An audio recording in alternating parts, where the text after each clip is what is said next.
Have you ever stopped to think about how we really know what's in our water, or our food, or even the medicine we take? Well, it all comes down to a world that's completely invisible to us, the world of molecules. Everything around us, and I mean everything, is made of them, but we can't see them with our own eyes. So, how in the world do we explore this hidden universe? Right, that's the big question we're tackling. To make this real, let's just imagine we have one single tiny drop of river water. It looks perfectly clear, right? But what's actually hiding in there? To find out, scientists open up an incredible toolkit of instruments. Think of it as a set of super senses that lets us see, count, and even sort the individual molecules inside that one little drop. The biggest challenge is just simple. Molecules are just so small, it's almost impossible to imagine. So to really understand that drop of water, and from there, the safety of our environment, or even how our own bodies work, we need some really clever tools that can translate the properties of these tiny particles into information we can actually read and make sense of. Okay, let's open up this toolkit. First things first, before we go looking for specific chemicals in our water drop, we need to get a feel for its basic character. These first few tools, they are the absolute workhorses of any lab. First up is pH. Now, you've probably heard of it, but what is it really? At its core, pH is just a way to measure how many hydrogen ions, these tiny charged particles, are floating around. A whole bunch of them means something is acidic, which is exactly why a lemon tastes so sour. It's just one simple number that tells us a ton about a solution's personality. And what's so cool is how this simple scale, running from 0 to 14, gives us such a clear picture. As you can see, acidic things like lemons and vinegar fall below a 7. Alkaline or basic things like soap are above it. And right there in the middle at a perfect 7, that's pure water, totally neutral. And here's how they actually do it. It's this careful, 4-step process to get that precise number. It all starts with calibrating the meter against known standards. You gotta make sure your ruler is accurate, right? Then, a quick rinse, you dip the electrode into your sample, and you wait for that number to lock in. It's this meticulous process that makes the results so reliable, every single time.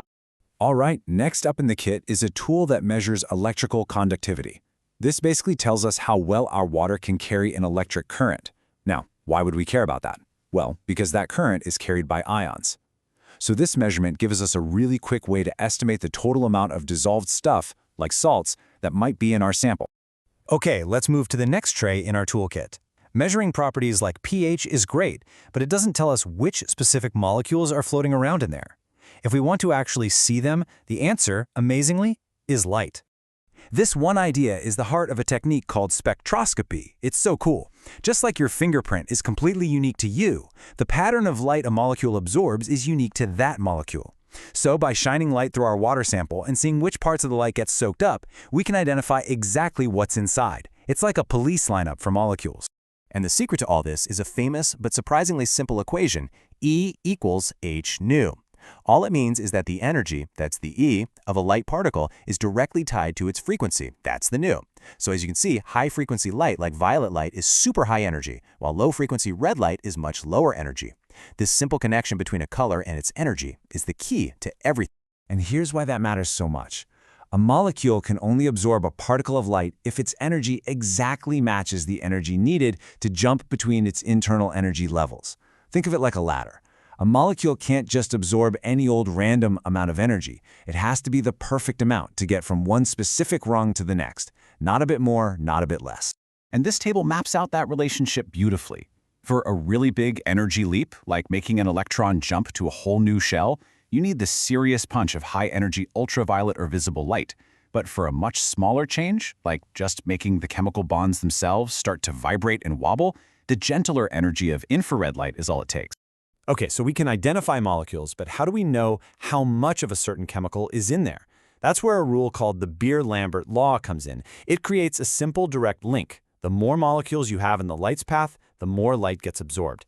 It's this powerful idea that turns the act of seeing molecules into the precise act of counting them.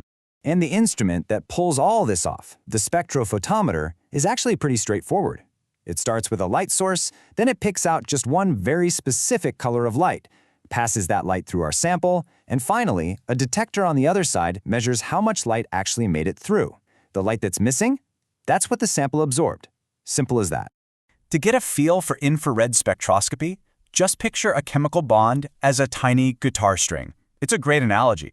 Tighter, stronger bonds, like a triple bond compared to a single one, vibrate at a higher frequency, a higher note. And just like a thinner guitar string, bonds between lighter atoms also vibrate at a higher frequency. This is how IR light literally gives us a map of all the different bonds inside a molecule.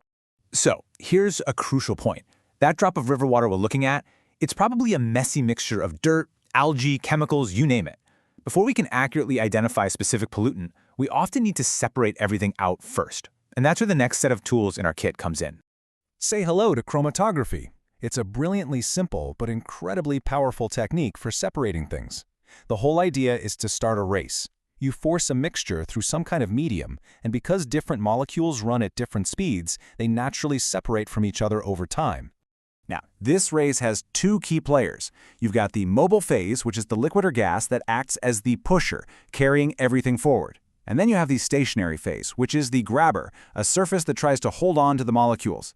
The separation happens because some molecules really like sticking to the grabber, so they move slowly, while others prefer to hang out with the pusher and just race ahead. And this basic idea is incredibly versatile. As this table shows, it can be something as simple as paper chromatography, which you might have even done in school to separate ink dyes. But it can also be super sophisticated, like HPLC, which uses crazy high pressure for the lightning-fast separations needed in pharmaceutical labs, or GC, which uses a gas to separate compounds that easily turn into vapors. Another key sorting tool is centrifugation. Honestly, the best way to think of it is like a super-powered salad spinner. By spinning our river water sample at incredibly high speeds, it generates a powerful force that literally slings the denser and larger things, like bits of silt or algae, down to the bottom of the tube. You can even do this in stages, in a process called differential centrifugation. So if you have a mashup of broken up cell parts, you can separate them by size. A relatively slow spin, like in step 1, brings down the biggest, densest parts, like the cell's nucleus. Then you just pour off the liquid, spin it faster, and you can collect smaller and smaller components, all the way down to tiny internal structure. So let's close up the toolkit. By themselves, each of these techniques is really powerful. But the real magic happens when they're used together. When you separate a mixture with chromatography, then identify the pieces with spectroscopy, and then count them. That's how we get a complete, detailed picture of what's in that single drop of water, and in doing so solve some of humanity's biggest challenges. And this, right here, is why it all matters. This ability to see, measure, and sort the invisible molecular world is the absolute foundation of modern science. It's how we develop life-saving drugs. It's how we keep our water clean and our food safe. It's how we diagnose diseases earlier than ever before, and even how we solve crimes. It's what makes the invisible world matter. So from a simple pH test all the way to a complex molecular analysis, this toolkit is really our way of reading the fundamental language of the universe. And these tools are getting better all the time, giving us an even clearer window into the building blocks of our reality, which of course leaves us with one really exciting final question to think about.